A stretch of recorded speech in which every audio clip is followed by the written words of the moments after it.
No respondas a los golpes.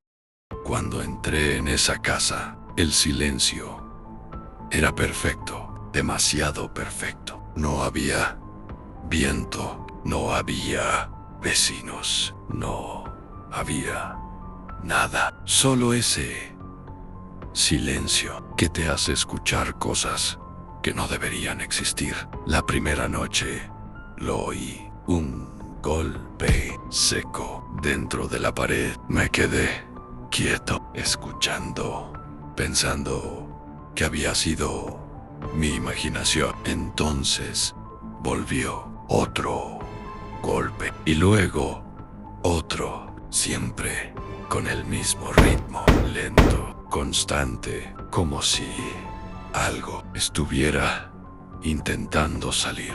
No grité, no dije nada, solo observé. Esperé. Las noches siguientes fueron iguales, sin dormir, con el oído pegado a la pared, sintiendo los golpes cada vez más cerca, más fuertes, más desesperados, como si quien estuviera dentro supiera que el tiempo se estaba acabando. Empecé a buscar, golpeaba la pared y la respuesta llegaba al instante, siempre en el mismo punto. Así que empecé a romper un agujero, luego otro, luego otro más, hasta que ya no pude parar. Necesitaba saber qué había ahí dentro, detrás de un armario. Lo encontré, una puerta oculta, como si no quisiera ser descubierta. La abrí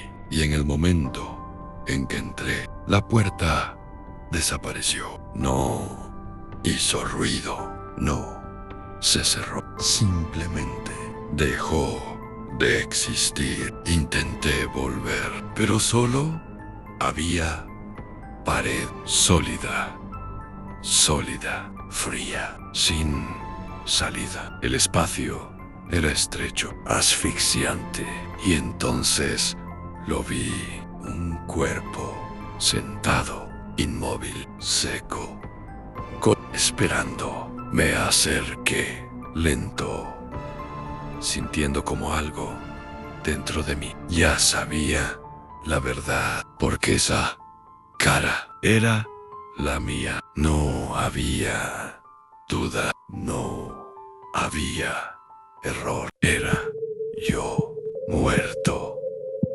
allí dentro. Intenté retroceder, respirar, pensar, pero entonces algo me hizo mirar por los agujeros y lo vi a mí entrando en la casa como el primer día, tranquilo, vivo, sin saber nada. Y en ese instante todo encajó. Los golpes, el ritmo, la desesperación, siempre eran iguales, porque siempre eran míos, porque esto ya había pasado.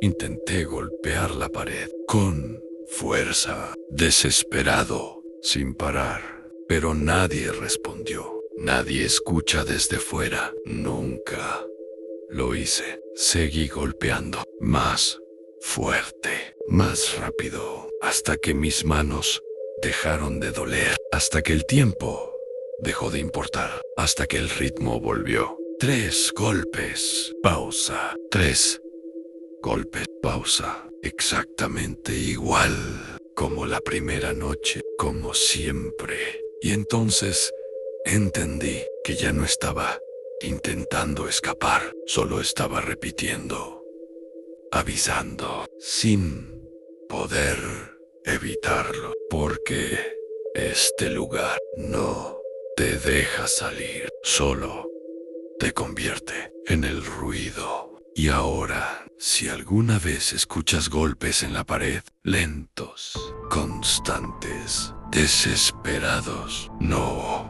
respondas, porque no soy otra cosa, no soy alguien más, soy yo, intentando salir otra vez, otra vez. Segunda historia, el que no encaja.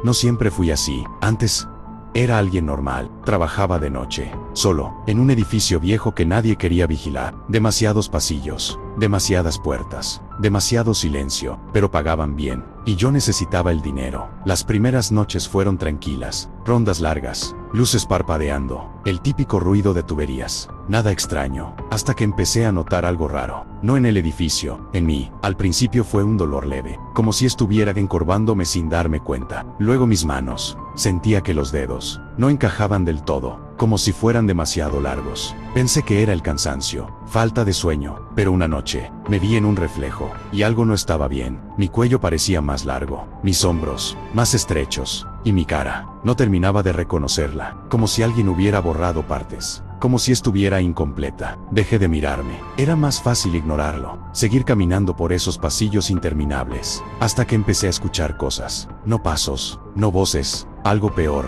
gente que se detenía al verme, gente que cambiaba de dirección, gente que evitaba mirarme directamente, como si supieran algo que yo no. Una noche, una mujer entró al edificio, perdida, asustada, me pidió ayuda. Yo intenté hablar, pero cuando abrí la boca, no salió nada, solo un sonido roto. La mujer retrocedió, me miró a la cara, y empezó a llorar, no a gritar, no a correr, a llorar, como si hubiera entendido algo horrible. Intenté acercarme, pero cuanto más me acercaba, más se alejaba, hasta que tropezó. No recuerdo haber corrido, no recuerdo haber decidido nada, solo recuerdo estar sobre ella, mis manos, más largas de lo que deberían, mi cuerpo, demasiado alto para ese espacio, y su cara, reflejada en lo que quedaba de la mía. No hubo gritos, solo silencio, como si el edificio entero ya supiera lo que iba a pasar. Cuando todo terminó, me levanté, y por primera vez, vi mi sombra. No era humana, era demasiado alta, demasiado delgada, demasiado incorrecta. Intenté salir, pero no podía. Los pasillos ya no eran iguales. Las puertas no llevaban a ningún sitio. Todo se había vuelto más estrecho, más largo, a ese oscuro punto, como si el edificio se hubiera adaptado a mí, o yo, a él. Y entonces lo entendí. No me estaba transformando, me estaban corrigiendo, quitando lo que sobraba, convirtiéndome en algo que encajaba aquí dentro. Y ahora, ya no trabajo en el edificio, camino por los pasillos, sin hacer ruido, sin poder hablar, esperando a que alguien entre. Perdido, asustado, buscando ayuda, como ella. Y cuando me vean, cuando miren mi cara, cuando entiendan lo que soy, ya será demasiado tarde, porque no los persigo, no necesito hacerlo, solo me acerco, lento, cada vez más cerca, hasta que entienden que no hay salida, porque yo no crecí demasiado. El mundo se quedó pequeño para mí, y ahora, todo el que entra, tiene que encajar también.